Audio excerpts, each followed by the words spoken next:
Hello, can you hear me, Uncle? Yeah. พูด ได้ยินแล้วนะพี่มวด พูดโจลมานะ บานลือปุกบาท ลือ โจลปุกโจลปุกบาท ลือเลย บาทปุกบาท นั่น บาทปุกบาท เนี่ย ถามว่าเป็นยังไงบ้างสุขภาพดีหรือเปล่า គាត់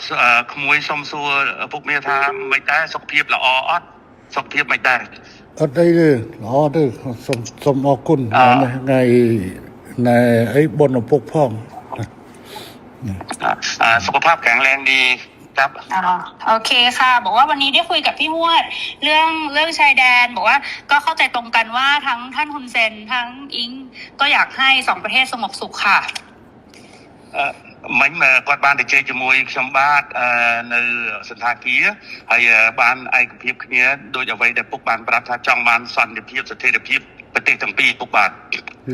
บอกว่าไม่อยากให้อังโคไปฟังคนที่เป็นฝั่งตรงข้ามกับเราเพราะว่าพอไปฟังฝั่งตรงข้ามอย่างพวกแม่ทัพภาค2เนี่ยค่ะเป็นคนของฝั่งตรงข้ามหมดเลยซึ่งพอไปฟังนั้นเสร็จก็ไม่อยากให้ท่านรู้สึก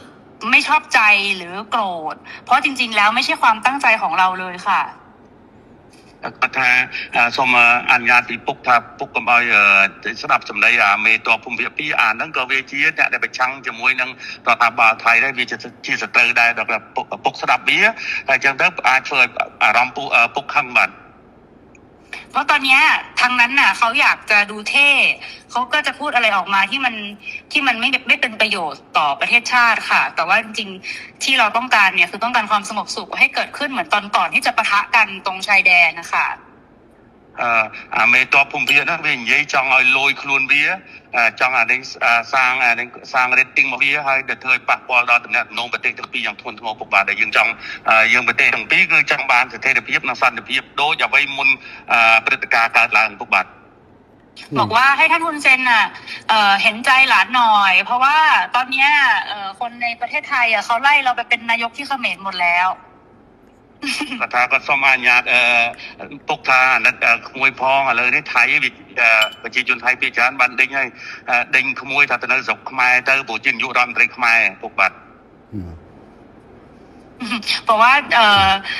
จริงๆแล้วถ้าท่านอยากได้อะไรก็ให้ท่านบอกมาได้เลยค่ะเดี๋ยวจะดูจัดการให้អញ្ចឹងបើពុកចង់បានអ្វីពុកអាចមានប្រសាសន៍ទៅគាត់នឹងរៀបចំធ្វើការងារនឹងបន្តជូនពុកតែម្ដងឥឡូវបញ្ហាដែលខាងនេះចង់បានគឺធ្វើម៉េចឲ្យនៅច្រកព្រំដែនទាំងអស់ត្រូវបើកឡើងវិញជាប្រក្រតីអាហ្នឹងគឺថាការចង់បានខាងនេះគឺតែប៉ុណ្ណឹងនឹងជំហានទី1ขั้นตอนที่1อยากให้ชายแดนเปิดปกติเหมือนก่อนเกิดเหตุครับโอเคค่ะตรงกัน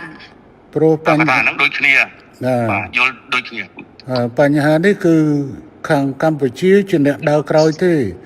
តើតែខាងថៃបិទដែងដកយកបំរាមដែងបិទព្រំដែនបិទច្រកព្រំដែននេះចេញជាមុនបានកម្ពុជាចាប់ផ្ដើមអនុវត្តតាមក្រោយจริงๆเหตุการณ์เรื่องปิดชายแดนเนี่ยฝ่ายไทยเป็นคนเริ่มก่อนฉะนั้นถ้าฝ่ายไทยเนี่ยถอนคำสั่งกัมพูชาก็ตามเลยเปิดปกติហើយរឿងនេះគឺកម្ពុជាមិនអាចធ្វើឲ្យមុនបានទេដោយសារកម្ពុជាបានខកចិត្តម្ដងហើយដោយសារកែសម្រួលកម្លាំងនៅមុំ3ប៉ុន្តែ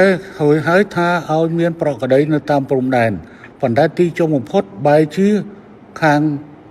យោធាថៃនៅតែផ្កើននៅបន្តស្ថានភាពបិទទល់ដែនបិទច្រកដដែលเพราะว่าเราก็มีความผิดหวังเรื่องนึงแล้วที่การมีปัญหากันที่ชองบกเราก็พยายามตามที่ฝ่ายไทยต้องการแล้วก็การต้องการนี่เราก็บอกว่าโอเคนั้นเราก็ทำตามนะแต่ว่าขอให้สถานการณ์เข้าภาวะปกติแต่ว่าเราถอยแล้วเราถอนแล้วเราปรับกำลังแล้วแต่ฝั่งไทยยังเอาเรื่องด่านเนี่ยมากดดันอีกឥឡូវនេះគឺខាងកម្ពុជាគឺស្នើចេះឲ្យថៃបើកច្រកទាំងអស់ឲ្យបានមុនហើយបន្តទៅកម្ពុជាយូរបំផុត5ម៉ោងគឺកម្ពុជាអាចដកបទបញ្ជាទាំងឡាយដែលហាមឃាត់ការដឹកទំនិញផ្លែឈើបន្លែចូលកម្ពុជាគឺថានឹងដក บอดบัญชีนั่งเจง ฉะนั้นท่านสมเด็จอยากให้ท่านนายกช่วยให้ฝั่งไทยเนี่ยถอนเรื่องการปิดด่านถ้าถอนปุ๊บฝ่ายกัมพูชาจะถอนเรื่องการห้ามสินค้าเกษตรนำเข้าอะไรทุกอย่างก็ถอน คือตอนนี้ค่ะ คือตอนนี้พี่หวดคือรัฐบาลโดนโจมตีหนักมากนะคะเพราะว่าพอตอนที่ท่านสมเด็จออกมาพูดกับท่านฮุนมาเนตอะที่บอกว่าจะตัดน้ำตัดไฟอะไรเงี้ยค่ะคืออันนั้นต้องขอโทษด้วยเพราะจริงๆอะต่างประเทศอะเขาแค่รายงานขั้นตอนว่าถ้าเกิดเหตุการณ์ต่อไปประเทศไทยจะทำยังไงคือเหมือนอธิบายขั้นตอนให้ฟังไม่ได้บอกว่าจะทำแต่ตอนนี้เหมือนกับเรื่องตัดหนังตัดละครคือทำทุกอย่างหมดแล้วเนี่ยจริงๆน่าจะให้มันโอเคทั้งสองฝ่ายค่ะเหมือนเราต้องพูดพร้อมกันว่าเราตกลงร่วมกันแล้วรัฐบาลคุยร่วมกันแล้วว่าจะเปิดทุกอย่างให้กลับมาเป็นปกติได้เหมือนว่าจะเอาเป็นอิงกับคุณมาเน็ตก็ได้หรือยังไงก็ได้เนี่ยเหมือนกับว่าเราได้คุยร่วมกันแล้วก็ทั้งสองฝ่ายเนี่ยอยากให้กลับมาเป็นเหตุการณ์ปกติแบบนี้ค่ะมันก็จะโพสใช่ไหมนายกอิงอยากให้โพสใช่ไหมให้นายกโพสว่าผู้นำสอนคุยกันแล้วอยากให้ใช่จะโพสต์จะยังไงก็ได้แล้วให้ท่านคุณจะแนะนำก็ได้ค่ะแต่ว่าเหมือนกับว่ามันต้องเป็นการตกลงร่วมกันนะพี่พวดเพราะว่าตอนนี้อิงกำลังโดนหนักมากเลยค่ะก็ถ้าอะไรนั่งสถานการณ์ไทยนั่นคือไฟกลางประเทศให้ขนมจำนวนมวยก็สมไปโตปีปกได้แต่เนี่ยน้องเปียกสงการบอตี้เนี่ยยืนถ้ากัดเพลิงจากอินเทอร์เน็ตเนาะนั่งคือทางอยู่ที่ยังมีนักแต่แบบไฮการ์ดเชียร์นอเมียนปัญหาจำนวนมวยจำนวนปีจำนวนใบดังให้ดังยัยถ้าเธอปากว่าแล้วก็กดสมตัวพ่อหรือน้องออเมียนในขนมกำนัดแต่เธอเบียบนังเตะปัญหาเลยที่กดถ้ากดสมบอกปุ๊บถ้านักกดพ่อแล้วนักน้องบันทึกคือไฟกดเหมือนเต้นกดจองเอาปุ๊บหรือก็ปุกนายนอมสำนักจะไปได้โดยจะกอดฐานแล้วเมนองตัวปีบ้านนี่ยัยเนี่ยให้จัดจองเอาเธอสมรู้สปีก้าเอาบ้านมุ่นแต่มีปฏิการเนาะเอาปรากฏได้หลังไว้หนังใบได้ซอกปฏิทั้งปีปุกบาทปันแต่ข้างในจองบ้านนะจงปันแต่ข้างนอกอัดผมทื่อข้างนอกเนี่ยข้างในมันเหมือนเนี่ยบัดตัวแดนที่ข้างไทยเนี่ยบัดตัวแดนเหตุไอ้บ้านข้างนอกมันเปิดบ้าให้เขาจำใบทรงชมที่นั่งการนาตการนสมรู้คือข้างนายกรัฐมนตรีคนมันนั้นคือนั่งสมรู้ตามเขาบาทถูกบาทจริงๆเนี่ยท่านเนี่ยเป็นคนที่อยากได้เรื่องเสถียรภาพมากท่านนายกแต่ว่าทหารเนี่ยมันมาปิดด่านก่อนอะไรก่อนนะมันเริ่มต้นก่อนกดดันก่อนฉะนั้นต้องคุยกับทหารพร้อมไหมในการเปิดด่านพร้อมค่ะทั้งนี้ตามหมดทั้งนี้ตามทั้งนี้ตามหมดฮะทั้งนี้ตามหมดเลยท่านคือเราเปิดให้อยู่แล้วพี่พวดแต่มันต้องเป็นการบอกว่าเราตกลงร่วมกันว่าเราเปิดไงพี่เพราะถ้าไม่อย่างนั้นนะขออิงยอมหมดไงอิงก็คือจะโดนเพราะว่าเพราะตอนนี้มันเลยมาถึงเรื่องก่อนด่าแล้วว่าค่ะปัดสมปุงมวยจ้องประชาแต่เบอร์ชาติการในแต่ไทยเปิดไอ้เจ้าอัดเบียนทางการจริงเนี้ยในทางสังคมไทยนั่งเวียกันเอาไว้ในทางใส่กับผมเข้ามาโดยไปกับบีเจก็ไงก็จองทำยันถ่าหรือเมนั่งจับเดิมอยู่ที่หายยิงหายเปิดให้คงนู้นได้ปุ๊กเปย์เด็กจำนำมือรำแต่การบีเจภาษาปุ๊กไอ้เบียบมวยอิงกดทางกดจองตัวดำที่หาติเจหาจึงกุ๊กติเจติดเต๋อหายปลอกกระไดไปดอยไปแต่ดำพุ่มท้ำติดจริงครับอัดเตะขาในอัดจอจาเตะขาโน่เนี่ยประดมขาโน่เนี่ยประกาศปัญหาหายมาเอาจังเลือกจังมุกเลือกมดคลุนให้ดำใบเอาแต่ละเอาขาในอัดบานนี่อัดจอจาได้เรื่องนึงคือขาโน่ตรึกคือมุนตำรองคือขาในอัดจอจาติปันขาในสัญญาท่าขาโน่อ่านวัดดอกวัดบัญชีขนมกาบัดตัวแดนเฮ้ยคือขาในอย่างยู่ประมาณกลอยขยมถึงนี่กัดกวาขยมกวาดเจ้านะบาทตุกบาทอย่างนี้นายกท่านนายกเองว่าท่านเนี่ยไม่อยากมีว่าการเจรจาเรื่องปิดด่านเพราะว่าไอ้ปิดด่านว่าทหารมันเริ่มก่อนทางที่มาหลอกเราให้เราเนี่ยปรับกำลังแล้วบอกว่าสถานการณ์ต้องเข้าปกติพวกตอนที่ปรับกำลังในช่องบกเนี่ยคุยกันเรียบร้อยบอกว่าถ้าปรับตรงนี้เสร็จเรียบร้อยนะทุกอย่างต้องจบทหารครับจบครับแต่ไม่จบเนี่ยปิดด่านก่อนอันนี้เหมือนตบหน้าอันนี้ขอให้ท่านนายกพิจารณาด้วยเรื่องเนี้ยขยมยุลขยมมันนัดปัญหาขยมมันอายุพอประโยชน์เชียร์บอกขยมตัดดดูจมูกนังการอบานเคลียบานที่โปรนี่คือเชียร์มกงอดบอกประเทศกัมพูชีเรื่องไซเดอร์ถือเอาประเทศกัมพูชีตัดจอจ้าแต่ไม่บางชะพวกคลุนไอ้เนี่ยบัดคลุนไอ้ถือคลุนไอ้ตื้อเพราะว่า ท่านเนี่ยเป็นลูกผู้ชายท่านคำไหนคำนั้นอ่ะเพราะว่าฝ่ายไทยเป็นคนเริ่มต้นก่อนและหลอกเรา แล้วก็ทางกัมพูชาเนี่ยเราก็โดนหนักเหมือนกันเราก็มีมวลชน เราก็โดนหนักเหมือนกันฉะนั้นถ้าฝ่ายไทยเนี่ยเริ่มแล้วไม่เกิน5 ชั่วโมงตอนนี้ทุกอย่างก็เข้าปกติเลยเข้าปกติ ហើយពូសុំប្រាប់ទៅក្មួយឲ្យបានច្បាស់ខាងនេះត្រៀមមកជំហានទៀតស្អែកហ្នឹងបើសិនជាមិនអាចនេះបានទេស្អែកហ្នឹងគឺថាកម្ពុជានឹងដកនឹងដាក់មកជំហានទៀតគឺថាបិទការនាំផ្លែឈើនិងបន្លែតាមព្រំដែនកម្ពុជាថៃទាំងអស់កំពុងត្រៀមអនុវត្តនៅស្អែក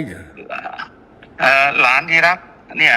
อาบอกได้เลยถ้าเราไม่มีคำสัญญาเรื่องว่าเรื่องปรับกำลังแล้วทุกอย่างปกติแต่ว่าทหารไทยไม่ยอมเปิดด่านพวกนี้ทั้งนี้ก็มีการห้ามเรื่องการส่งออกเกษตรทั่วชายแดนเลย